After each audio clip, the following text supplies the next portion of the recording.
ఓం సాయిరామ్ సమర్థ సద్గురు సాయినాథ్ మహారాజ్ కీ జై. మన సాయి బిడ్డలందరికీ నమస్కారం అండి. మన సాయినాథుని ఆశీస్సులు మనందరిపైన ఉండాలి అని చెప్పి మనస్ఫూర్తిగా కోరుకుంటూ ఈరోజు సాయినాథుడు అందించేటటువంటి సందేశం ఏంటి అంటే కనుక, బిడ్డ, కోరిక తీరలేదని కోపంగా ఉన్నావంట. నీకోసం ఈరోజు ఈ సాయినాథుడు 5 పెద్ద శుభవార్తల్ని తీసుకొచ్చానమ్మా. చుట్టూ ఎవరూ లేనప్పుడు మాత్రమే విను, అది కూడా నీ కంటబడిన 30 నిమిషాల లోపు విని తీరాలి. నిర్లక్ష్యం చేస్తే ఆ తర్వాత నువ్వు ఎంత పిలిచినా కూడా నీ బాబా పలకను. జాగ్రత్త, నిర్లక్ష్యం చేయకు, అశ్రద్ధతో కూడా ఉండకు. ఎందుకో తెలుసా, సాక్షాత్తు నీ సాయే ఈరోజు దిగి వచ్చి నీకు 5 శుభవార్తలను తరలి వచ్చి ఇస్తూ ఉన్నాను. కనుక నీ కోరిక తీరలేదని నువ్వు బాధతోనో లేదంటే కోపంతోనో ఉన్నావు అంటే అందుకే నీకోసం 1 కాదమ్మా, 2 కాదమ్మా, ఏకంగా 5 శుభవార్తలను తీసుకొచ్చి నీ దోసిట్లో పోయిపోతున్నానమ్మా. అందుకే జాగ్రత్తగా విని తీరు. ఏం చెప్తున్నానో ఈరోజు నీ బాబా చెప్పేది నువ్వు తెలుసుకుని తీరాలి తల్లి. ఎందుకో తెలుసా, సాక్షాత్తు షిరిడీ నుండి నీ బాబా నీ దగ్గరకు రావడం అంటే మాటలా? ఎన్ని జన్మల పుణ్యఫలం ఉంటే ఆ అదృష్టం నీకు దక్కుతుంది. కనుక ఈ అవకాశాన్ని అస్సలు వదులుకోవద్దు. జాగ్రత్త. మరీ మరీ చెప్తున్నాను, నిన్ను హెచ్చరిస్తున్నాను.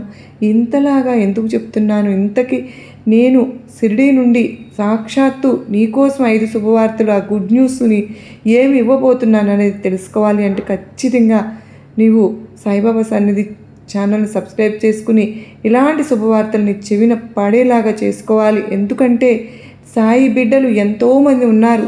ఇంతమంది సాయి బిడ్డలు ఉండగా నీ కంటపడి అంటే నీ చెవులను చేరింది అంటేనే, నీ వరకు వచ్చిందంటే నీకోసం మాత్రమే తీసుకొచ్చిన సందేశం కదూ. కనుక ఎవ్వరి కంటా పడకుండా రహస్యంగా మాత్రమే విను తల్లి. ఈరోజు నీ బాబా సందేశం వినే ముందుగా ఫస్ట్ టైం మన ఛానల్ చూస్తూ ఉన్నట్లయితే సబ్స్క్రైబ్ చేసుకుని నీ ఫ్రెండ్స్కి అందరికీ కూడా ఫార్వర్డ్ చేయి, సపోర్ట్ చేయి బిడ్డ.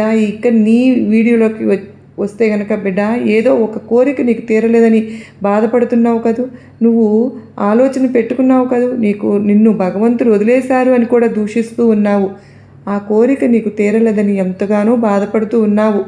సాక్షాత్తు నీ బాధ చూడలేకనే నీ బాబా 5 శుభవార్తను తీసుకురాబోయానమ్మా, నీకు అందివ్వబోతున్నాను.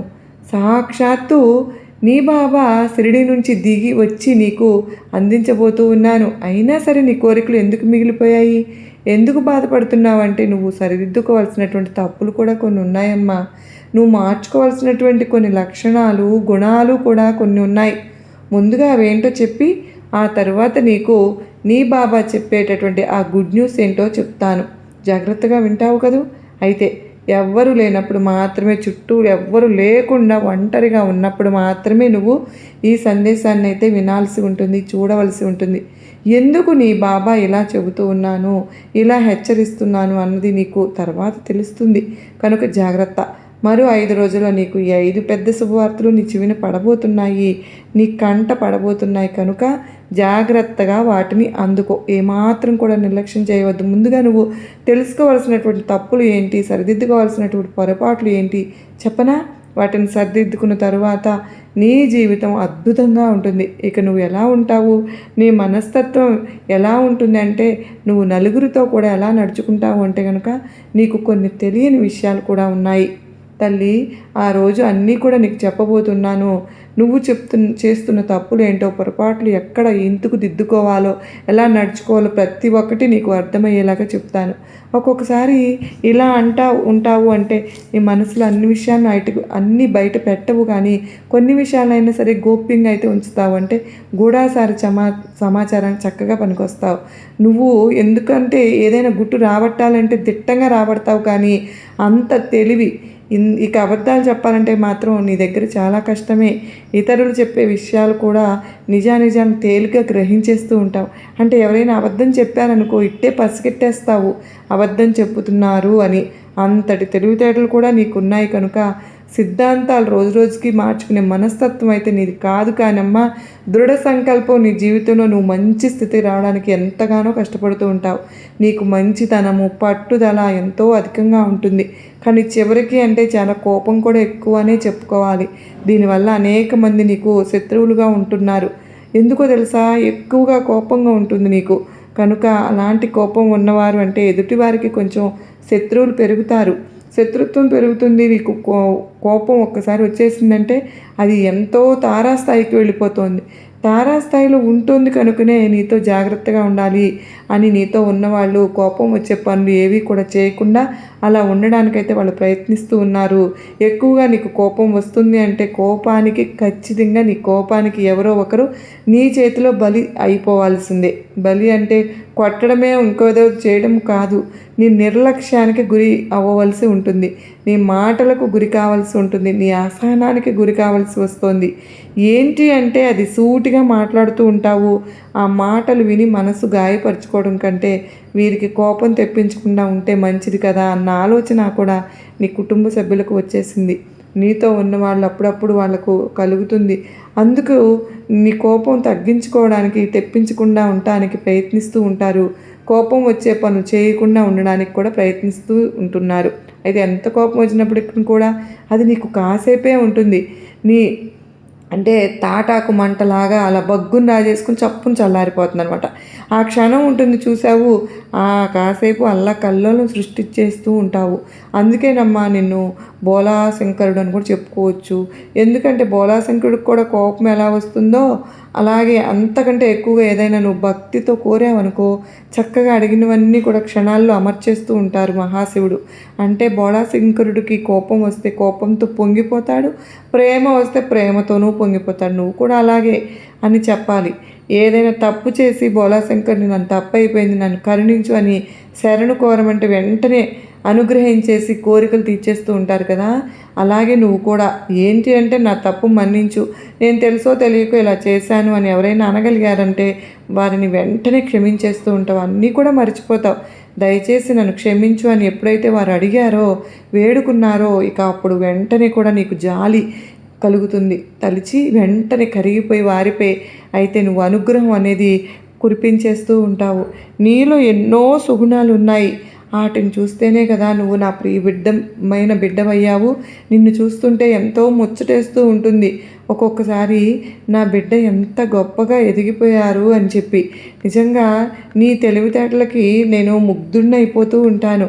నిజంగా నిన్ను వదులుకుంటానికి ఎవరిని కూడా సిద్ధంగా నువ్వు ఎప్పుడు ఉండవు. నువ్వు ఆర్థికంగా ఎంతో నష్టపోవడం అయితే జరిగింది, కానీ ఇప్పుడు వరకు కాలంలో అయితే ఎందుకు అంటే ఆర్థిక పరంగా అభివృద్ధి అన్నది లేక, ఒకవేళ వచ్చినా సరే అనవసరపు ఖర్చులు, వృధా ప్రయాసాలు, ఇలా ఆర్థికంగా ఎన్నో చవి చూడవలసిన పరిస్థితి వచ్చింది. కొన్నంత వరకు అప్పులు కూడా చేసావు కదూ అనే చెప్పుకోవాలి. అవన్నీ తీరగానే ఒక్కొక్కసారి కోపంతో తీరట్లేదనే కదా ఊగిపోతూ ఉన్నావు. శాంతంగా ఆర్థికంగా నువ్వు నష్టపోయావు కనుక ఆర్థికంగా నష్టపోయినట్లు ఎవరు కూడా నష్టపోలేదనే చెప్పుకోవాలి. దాని నుంచి తేరుకోలేకపోయావనే కూడా చెప్పుకోవాలి. అందుకే ఇంత కోపం నీకు వస్తూ ఉంది. కానీ నీకైనా ఒక 5 శుభవార్తలు ఈరోజు లభించబోతున్నాయి బిడ్డ. నువ్వు నా ప్రియమైన బిడ్డవని చెప్పాను కదా, అందులో మొదటి దాని గురించి చెప్పనా, వింటావా జాగ్రత్తగా? నీ ఇంట్లో అయితే పెళ్లి బాజాలు మోగబోతున్నాయమ్మా. నీ ఇంట్లో పెళ్లి కాని వాళ్ళు ఎవరైతే ఉన్నారో అలాంటి వారికి ఇప్పుడు ఈ క్షణం అయితే పెళ్లి సంబంధాలు కుదురుతాయి, పెళ్లి బాజాలు అనేవి మోగుతాయి. చక్కగా శుభకార్యం అనేది జరగబోతుంది, పెళ్లి జరగబోతుంది అనే విషయాన్ని కూడా నువ్వు గుర్తుపెట్టుకో బిడ్డ. మొదటి శుభవార్త అయితే ఖచ్చితంగా నీకు పెళ్ళికి సంబంధించిందే నీ జీవితంలో ఉండబోతుంది. కనుక ఒక శుభవార్త, పెళ్ళి కానీ ఏదైనా ఒక శుభకార్యం కానీ చేయాలని ఎంత కాలం నుంచో నువ్వు ఆలోచిస్తున్నావు కదా, ఆ శుభకార్యం అయితే నీ ఇంట్లో జరిగిపోతుంది. దానికోసం ఒక 5 రోజులు ఒక ప్రణాళిక అనేది సిద్ధం చేసుకుంటున్నావు, దానికి నాంది పడబోతోంది. ఇక ఈ 4 శుభవార్తలు ఏంటి అంటే చెప్పనా, జాగ్రత్తగా వినమ్మా. కానీ 5 పెద్ద శుభవార్తలు లభించాలి అంటే నువ్వు కొన్ని పరిహారాలు, కొన్ని మార్పులు చేర్పులు కూడా చేసుకోవాల్సి ఉంటుంది తల్లి. ఖచ్చితంగా పాటించాల్సే ఉంటుందమ్మా. అవేంటో కూడా నీకు ఈరోజు నేను నీ బాబాను చెప్పబోతూ ఉన్నాను, జాగ్రత్తగా విను. ఇక అంతే మాత్రమే కాదు, ఈ 5 రోజుల్లో నీకు 5 పెద్ద గుడ్ న్యూస్లు అనేవి లభించబోతున్నాయి. కనుకనే వదులుకోకుండా జాగ్రత్తగా చూడు. ఎందుకో తెలుసా, ఇక్కడ ఎవరు లేనప్పుడు మాత్రమే చూడని చెప్పాను నా బిడ్డ. ఎందుకు అలాగా తెలుసా? ఈ సందేశాన్ని, ఈ వీడియోని అందరి ముందు చూసామనుకో, ఈ శుభవార్తలు లభించబోతున్నాయి అని చెప్పి వారికి కూడా అర్థమైపోతుంది. వీరికి మంచి న్యూస్లు అందబోతున్నాయి, శుభవార్తలు వస్తూ ఉన్నాయి అని వారికి అర్థమయ్యి, అలా అర్థమైందంటే కనుక ఆ సమయంలో వాటిని జరగనివ్వకుండా ఉండే ప్రయత్నాలు కూడా చేస్తూ ఉంటారు వాళ్ళు. అందుకనే అబ్బా వీరికి ఇంతటి శుభవార్తలా అని మనసులో కూడా అనుకున్నా కూడా నరదిష్టేనమ్మా నీకు వస్తుందని, కనుదృష్టి కూడా సోకుతుందని, కొంచెం ఈర్ష్య అసూయ వారి మనసుల్లో ఒక్కసారి అలా వచ్చినా కూడా ఆ ప్రభావం అనేది నీ పైన పడుతుంది అని, ఆ వచ్చే శుభవార్తలు కూడా రాకుండా వెనక్కి వెళ్ళే అవకాశం కూడా ఉంటుందని. అంత మాత్రమే కాదు తల్లి, కొంతమంది నీ పక్క మంచిగానే ఉంటారు, మంచి వాళ్ళతో పాటు చెడ్డ వాళ్ళకు కూడా చోటు ఇచ్చావుగా నువ్వు. మరి నీ పక్కన మంచి వాళ్ళు నీ శుభవార్తను విని ఆనందపడుతూ ఉంటారు, కానీ కొంచెం నువ్వంటే ఇష్టం లేని వాళ్ళు, కల్మషం ఉన్న వాళ్ళు ఉంటారుగా, వీళ్ళకు ఇంతటి శుభవార్తలా అని నిన్ను పతనం చేయాలని కూడా చెప్పి చూసేవాళ్ళు, నాశనం చేయాలని ఎక్కువగా కోరుకోవడం కూడా జరుగుతూ ఉంటుంది. కనుకనే వీలైనంత వరకు కూడా నువ్వు ఖచ్చితంగా ఎవరు లేనప్పుడు మాత్రమే ఒంటరిగా నువ్వు నీ గదిలో కూర్చుని చూడవలసినటువంటి ఉంటుంది అని చెప్తున్నాను. కనుక బిడ్డ, నీ కోపం ఏదైతే ఉందో దాన్ని తగ్గించుకునే ప్రయత్నం అయితే నువ్వు చేయాల్సిందే. చక్కగా నీ కోపాన్ని తగ్గించుకుంటూ అలాగే నలుగురితో కూడా మనుషులతో కలవటం అనేది మొదలు పెట్టినట్లయితే కనుక ప్రతి ఒక్కరి అండా కూడా నీకు దొరుకుతుందమ్మా, నీకు సహాయంగా ఉపయోగపడుతుంది. కానీ నువ్వు ఎవరితో కూడా కలవకుండా, అంతగా ఇష్టపడకుండా ఒక్కదానివే ఉండడానికి ప్రయత్నిస్తూ ఉండవు. కష్టమో నష్టమో నీలో లోపలే నువ్వే భరిస్తూ కుమిలిపోతూ వస్తున్నావు. కానీ అది అన్నిసార్లు అంత మంచిది కాదు. ఒక్కొక్కసారి భరించలేని బాధ ఉన్నప్పుడు నీకు అయిన వాళ్ళకు కానీ, నీ మనసు చాలా తేలిగ్గా ఉన్న వాళ్ళకో, నీ కుటుంబ సభ్యులకో పంచుకున్నావనుకో, కొంతవరకు ఆ భారం దిగిపోతుంది. నువ్వు ఆ బాధ నుంచి, కష్టం నుంచి బయటపడడానికి ఏదైనా మార్గం వాళ్ళు చెప్తారు. అది కూడా మంచి దారిలో మాత్రమే, నీ మేలు కోరే వారితో మాత్రమే మనసు విప్పి నువ్వు మాట్లాడవలసి ఉంటుంది. వారు ఏదైనా సరే సహాయం కోరుకుంటే, కావాలి అనుకుంటే అలాంటి వ్యక్తులతో మాత్రం మాట్లాడవద్దు. మరి బయటకు వెళ్ళి చక్కగా జనాల్లో కలుస్తూ, మనుషులతో మాట్లాడుతూ, తిరుగుతూ, అందరితో కూడా కలుపుకొలతనంగా ఉంటూ మాట్లాడడం అనేది చేస్తూ ఉంటే అందరూ కూడా చక్కగా మసలుకోవడం అనేది జరుగుతూ ఉంటుంది. అప్పుడు నీకు ఎంతో మంచి జరుగుతుంది, నీకు చాలా మంచి చేకూరుతుంది. కనుకనే ఖచ్చితంగా అందరితో కలవడానికైతే ప్రయత్నం అయితే చెయ్యి. ఒంటరిగా ఎప్పుడు కుమిలిపోనే వద్దు. నీకు ఏవైనా శుభవార్తలు వినిపించబోతున్నాయా? మరి రెండవ శుభవార్త ఏంటి అంటే, నూతన గృహం అనేటటువంటిది కూడా నువ్వు కొనుక్కోబోతున్నావు, కట్టుకోబోతున్నావు. ఖచ్చితంగా మాత్రం ఇది జరుగుతుంది. ఎందుకో తెలుసా, ఎన్నాళ్ళ నుంచినో నీకు సొంత ఇంటి కళ అనేది నీకు ఒకటి ఉంది కదా, అది నిన్ను ఎప్పుడు బాబా నాకు ఎప్పుడు నేను ఇంట్లోకి వెళ్ళేది, నాకు ఈ సొంత ఇల్లు కళ ఎప్పుడు నెరవేరుతుందని ఎన్నిసార్లు నన్ను అడిగావు చెప్పు. నా ముందు ఎన్నిసార్లు కన్నీళ్లు పెట్టుకున్నావు. మరి నాకు అసలు ఆ యోగం ఉందా లేదా బాబా? నా సొంత ఇంట్లో గడిపి నా బిడ్డలకైనా సొంత ఇంటి ప్రాప్తం ఉందా లేదా? సొంత ఇంట్లో అవకాశం నాకు ఇస్తావా బాబా అంటూ ఎన్నిసార్లు అడగలేదు తల్లి నన్ను నువ్వు. అది ఈ సమయం నీ జీవితంలోకి వచ్చిందమ్మా. అయితే సొంత ఇల్లు కొనుక్కుంటున్నావు కదా, లేదంటే కట్టుకోనన్నా కట్టుకుంటావు, ఏదో ఒకటి అయితే మాత్రం చేస్తావు. ఆ సొంత ఇల్లు కొనుక్కోవాల్సిన భూమి ఏదైతే స్థలం ఉందో దాన్నైనా కానీ కొంటావు. అంటే నువ్వు అనుకున్నది జరుగుతుంది. ఇక మూడవ శుభవార్త ఏదైతే ఉందో, అది అనారోగ్య సమస్యలు ఏవైతే ఉన్నాయో, ఎప్పటి నుంచో నాకు నయం కావడం లేదు అని అనుకుంటూ నీ బాధపడుతున్నావు, ఇప్పుడు తగ్గుతాయమ్మా అవి. అలా దీర్ఘకాలిక అనారోగ్యాలతో నువ్వు ఎప్పటి నుంచో విలువిల్లాడిపోతున్నావు, బాధపడుతూ ఉన్నావు. అవన్నీ కూడా తగ్గించేస్తాను, ఇప్పుడు నీకు దూరం అయిపోతాయి. దానికి సరైనటువంటి మందు నీకు ఇప్పుడు దొరుకుతుంది. నీకు ఆ డాక్టర్ ఆ పరిచయం అవుతారు కనుక ఎవరైనా చెప్తారు కూడా. అలాంటి అవకాశం నీకు, ఆ సంపూర్ణ ఆరోగ్యం తీరుతుంది, నీకు లభిస్తుంది, ప్రాప్తిస్తుంది తల్లి. ఇక మరి నీకు జరగబోయేటట్టు నాలుగవ శుభవార్త ఏంటంటే, ఒక భూమికి సంబంధించిన సమస్యలు ఏమైనా ఉన్నాయనుకో, అవి భూమికి సంబంధించిన సమస్యలు కూడా దూరం అయిపోతాయి ఇప్పుడు. ఇంకా అంత మాత్రమే కాదమ్మా, మరి దీంతో పాటు నీకు కోర్టు సమస్యలు ఏమైనా అవి ఉన్నాయో దూరం అయిపోతాయి. సాక్షాత్తు నీ బాబానే చెప్తున్నానమ్మా ఆ 4వ శుభవార్త. ఇక 5వ శుభవార్త విషయానికి వస్తే నీ భవిష్యత్తు పరంగా ఆర్థిక పరంగా అభివృద్ధి అనేది జరగబోతుంది. అప్పులన్నీ కూడా తీరిపోబోతున్నాయి ఈ సమయంలో. అలాగే నీకు రావాల్సినటువంటి డబ్బు ఏదైతే ఉందో అవన్నీ కూడా రాబోతున్నాయి బిడ్డ. ఆర్థిక విషయాల్లో కూడా గొప్ప రోజులు వస్తూ ఉన్నాయి. సాక్షాత్తు నీ బాబా షిరిడి నుంచి నీకు ఇస్తున్నటువంటి శుభవార్తలమ్మ ఈ 5 కూడా. నువ్వు నీ ఆదాయాన్ని పెంచుకోవడానికి అనేక అవకాశాలు అనేవి, అనేక ధనద్వారాలు తెరుచుకోబోతున్నాయి. నువ్వు ఊహించని విధంగా డబ్బు సంపాదన, రాబడి అన్నది నిన్ను వెతుక్కుంటూ వచ్చేస్తుంది. ఎందుకో తెలుసా, ఇక్కడ నిన్ను ఆశీర్వదిస్తున్నది ఎవరు? సాక్షాత్తు నీ సాయినాథుడే. మరి బాబావారు నీకు ఖచ్చితంగా ఈరోజు అటువంటి 5 శుభవార్తలను అందిస్తున్నారు కదండి. మరి నిజంగా బాబావారు ఏ ఆపద వచ్చినా సరే దానిని వెంటనే మన బయటపడేస్తున్నది ఎవరండి? బాబావారి ఆశీర్వాదమే మన పైన ఎప్పుడు ఉంటుంది. కనుక ఇన్ని శుభవార్తలు మనకు అందజేసింది. సొంత ఇంట్లో అడుగు పెడుతున్నాము అన్నా, ఇక ఎవరైతే పెళ్ళిళ్ళు జరగలేదని వాళ్ళకి పెళ్ళిళ్ళు జరగబోతాయి అని, ఆరోగ్యానికి మించిన మహాభాగ్యం ఏదైనా ఉందండి? ఏది లేదు. దీర్ఘకాలిక రోగాలతో ఎంతో నలిగిపోయి సతమతం అయిపోయారో అవన్నీ కూడా ఇప్పుడు దూరం అయిపోతున్నాయి. సంపూర్ణ ఆరోగ్యంతో నువ్వు ఉండబోతున్నావు. అలాగే నీకు కోర్టు సమస్యలు ఉంటే కనుక అవన్నీ కూడా దూరం అయిపోబోతున్నాయి. ఇక ముఖ్యంగా, మరీ ముఖ్యంగా డబ్బు. అసలు డబ్బు లేనిదే అసలు జీవితమే గడవడం లేదు కదా. నీకు ప్రతి ఒక్కటి కూడా డబ్బు ఉంటేనే జీవితం అనేది మొదలవుతుంది. క్షణం గుర్తు అసలు గడవనే గడవదు. అలాంటి డబ్బు పుష్కలంగా నీ దగ్గరికి నేను వెతుక్కుంటూ రాబోతుందని, ఇంతవరకు అప్పులతో ఎంత బాధపడ్డావో, వడ్డీలు కట్టలేక ఎంత అల్లాడిపోయావో అవన్నీ కూడా తీరబోతున్నాయి. ఈరోజు అవన్నీ కూడా అంతమైపోతున్నాయి. అక్షయ తృతీయ వెళ్ళిన తరుణంలో నీకు ఈ అప్పుల బాధల నుంచి బయటపడేసి హాయిగా గుండెల మీద చేయి వేసుకుని పడుకో అమ్మ. నువ్వు ఒక అత్యద్భుతమైన సమయం అనేది నీకు వచ్చేసింది. ఆర్థిక ఇబ్బందులన్నీ కూడా తొలగిపోతున్నాయి. అయితే ఆర్థిక నిర్ణయాలు తీసుకునేటప్పుడు మాత్రం నిన్ను నువ్వు నమ్ముకుని చేయవలసి ఉంటుంది. నీకు నమ్మకమైన వ్యక్తివి అంటే నీ కుటుంబంలో మీ అమ్మ, నాన్న, భార్య, భర్త, అక్క, చెల్లెళ్ళు, ఇలా నమ్మకమైన వారి దగ్గర మాత్రమే ఆర్థిక సలహాలు అనేవి తీసుకోవాల్సి ఉంటుంది.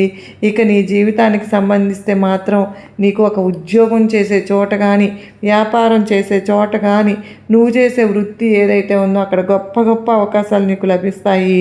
నిన్నే వెతుక్కుంటూ వస్తున్నాయి. ఇక ముందు నిన్ను చూసిన వాళ్ళు, నేనేనా ఎంతకాలం చూసింది ఈ వ్యక్తిని, ఈరోజు ఇంతలాగా మాలిపోయారేంటి, ఇంతలాగా ఎదిగిపోయారేంటి, నిన్న మొన్నటి దాకా రూపాయికి బాధపడ్డారు కదా, ఈ వ్యక్తి ఈరోజు ఈ స్థితిలో ఉన్నారు అంటే ఇంత ఉన్నత స్థాయికి అని నోటి మీద వేలేసుకునేలాగా అటువంటి ఒక అద్భుతమైన రోజులు అనేవి నీకు రాబోతున్నాయి. అయితే ప్రతి ఒక్క పనిలో కూడా విజయం అన్నది సాధిస్తూ ఉంటే ఏది పట్టుకున్నా కూడా, ముట్టుకున్నా కూడా బంగారం కాబోతుంది.